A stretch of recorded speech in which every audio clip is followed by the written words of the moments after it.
Jadi kalau misalnya bilang, oh Muhammadiyah lebih kaya, karena Muhammadiyah itu memang dihitung asetnya memang milik Muhammadiyah. NU nggak punya duit sebanyak itu, karena Tebu Ireng itu bukan milik NU. Pesantren Kediri atau pesantren besar yang asetnya tanahnya berapa itu bukan milik NU itu. Jadi kan agak lucu kan jadinya dengan ini, karena mereka itu paguyuban. Nah, NU itu dianggap pesantren kecil sebenarnya. Pesantren itu sendiri adalah NU besar. Tapi hubungan mereka ini hubungannya sangat longgar. Nggak mungkin misalnya PBNU Pak Sapik, Mas Sapik bilang itu direktur pesantren Tebu Ireng ganti dengan yang ini dong, nggak bisa. Di Muhammadiyah bisa, karena memang mereka organisasi beneran gitu ya. NU itu setengah organisasi sebenarnya. Nah, ini menjadi kekuatan kelemahan NU sampai kapanpun kayak begitu, tapi juga menjadi kekuatannya karena elastisitasnya. Karena itu Mas, sampean pasti akan menemukan selalu pola yang seperti itu. Tinggal kita lihat yang dominan yang mana. Orang seperti Mas Sapik ini selalu muncul di NU. Ada Subhan ZE dulu. Waktu zaman Soekarno, NU dekat sekali dengan Soekarno, tapi ada beberapa kiai yang jauh dengan Soekarno. Imran Rosadi, Kiai Muhammad Dahlan, bukan Ahmad Dahlan ya, Muhammad Dahlan. Itu sangat anti Soekarno gitu. Kemudian kalau ada Mahbub ya, yang di tahun 70-an akhir juga ditangkap di masa Orde Baru. Jadi karena pola NU seperti itu. Kalau di organisasi nggak boleh begitu, harus suara itu satu gitu. Nah, tinggal siapa yang dominan sekarang yang suara resmi. Sekarang kita lihat suara resminya aja PBNU. Tapi sekali lagi, kalau membandingkan vis a vis satu NU sebagai organisasi dengan misalnya Muhammadiyah atau apa, itu nggak pas. Itu bukan apple to apple, beda sekali gitu. Karena nggak bisa NU itu mengganti pimpinan pesantren di Martapura Kalimantan Selatan itu yang asetnya udah berapa sekolah itu punya. Mungkin kalau sekolah-sekolah rumah sakit digabung kekayaan NU besar, tapi itu bukan kekayaan NU dalam pengertian NU bisa mengganti direkturnya, mengganti pimpinannya, enggak gitu. Jadi orang NU yang di bawah itu tahu kapan mereka berpartnasi, kapan mereka memisahkan diri gitu. Nah, kasus-kasus kayak pelecehan segala macam itu terjadi di pesantren, dan menurut aku NU dan teman-teman itu sebenarnya udah mengupayakan secara keras ya.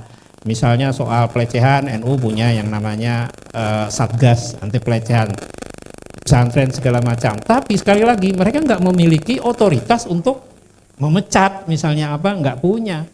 Itu diserahkan ke ini aja. Ya ini tanpa ini ya, agar dipahami karena nah tapi kadang-kadang kalau keluar ini seperti NU, ini kok yang mana suara NU, pasti orang bingung karena memang nggak seperti itu. Jadi kalau ini saya kira sampai hari kiamat akan begini terus. NU itu karena memang sifat organisasinya yang paguyuban gitu. Nah jadi tapi makanya masa ada sih NU itu mengenal namanya anggota kultural? Nggak ada. Anggota itu ya anggota beneran gitu loh, dan bukan anggota, hanya dua itu di dalam organisasi. Hanya NU yang mengenal namanya anggota kultural. Saya banyak sekali ketemu orang yang mengaku saya NU kultural gitu. Ya dari mana kartunya yang nggak ada, ya boleh-boleh aja. Hanya mungkin ikut sedikit-sedikit NU-nya lah, ikut tahlilan mungkin kayak gitu loh. Atau apa segala. Longgar sekali kan menjadi NU itu. Makanya setiap ada riset tentang apa afiliasi keagamaan kamu, pasti NU itu lebih besar. Pasti itu dah. Saya datang juga dari Kalimantan Selatan ya, yang nggak kenal NU sebenarnya, tapi saya kenal di sana kaum tua ya, bukan yang dia biasanya dipadankan dengan kaum muda gitu. Jadi akhirnya aspirasi NU itu secara umum ya keagamaan kultural sebenarnya. Jadi selama mungkin tahlil nggak dilarang itu NU sudah oke sebenarnya gitu. Nah, tapi dalam sejarah juga NU selalu memiliki orang misalnya kayak Gus Dur kayak gitu-gitu ya. Ini yang uniknya ya. Saya ingin membandingkan, saya bilang gini, organisasi Muhammadiyah itu udah jadi bro. Misalnya yang hari ini jadi BONI pun Muhammadiyah itu tetap jalan. Tapi kalau yang hari ini jadi ketua NU saya, hancur NU. Enggak betul, karena saya nggak punya karisma, nggak punya apa-apa gitu. Di NU legitimasinya enggak, beda. Jadi tapi kalau misalnya hari ini nih sepakat nih Muhammadiyah milih saya ketuanya atau BONI, jalan karena organisasinya udah jalan gitu. Secara ini dia organize banget sudah gitu. Harus diakui itu. Tapi kalau NU enggak. Tapi pada saat yang sama, kalau NU dilumpuhkan dia nggak akan lumpuh semua, karena ini sebenarnya independen ini pesantren-pesantren di berbagai tempat ini, otonom sekali, kuat gitu. Dia tahu kapan bersatunya, kapan enggaknya gitu. Jadi kalau suara yang kayak gitu itu khas NU. Sekarang mau kita, ini kan sebenarnya orang seperti Sapik dan lain-lain teman-teman ini betul-betul ingin di dalam posisi yang sangat historis. Kenapa menolak Pak Harto? Ya silahkan Pak Harto dipahlawankan, tapi jangan NU dong. Karena kita ini dulu jadi korban gitu loh. Kok kita ini? Jadi NU Pak Harto jadi pahlawan silahkan, tapi NU nggak usah ikut-ikutan. Karena berdarah-darah sebenarnya ini. Kayak tadi sekolah ya, ini contoh aja. NU tuh nggak punya sarjana banyak. Tapi ini bukan tidak sengaja, ini by design. Lama sekali orang NU itu sekolahnya kan hanya di pesantren. Ijazah agama tuh nggak bisa masuk perguruan tinggi. Masuknya hanya IAIN. Nggak bisa itu, jadi bertahun-tahun itu. Nah saya ini termasuk korban dalam hal ini ya. Saya itu kan pesantren, SMP masuk pesantren sekolah. Ternyata saya baru tahu bahwa saya tuh nggak boleh loh masuk perguruan tinggi umum. Jadi nggak boleh. Makanya beberapa teman nanya, loh kamu kok masuknya kok IAIN sih, kenapa nggak UGM? Loh nggak boleh bro, ijazah aku tuh nggak boleh gitu, karena ijazahnya tuh ijazah jurusan agama, nggak boleh waktu itu gitu loh.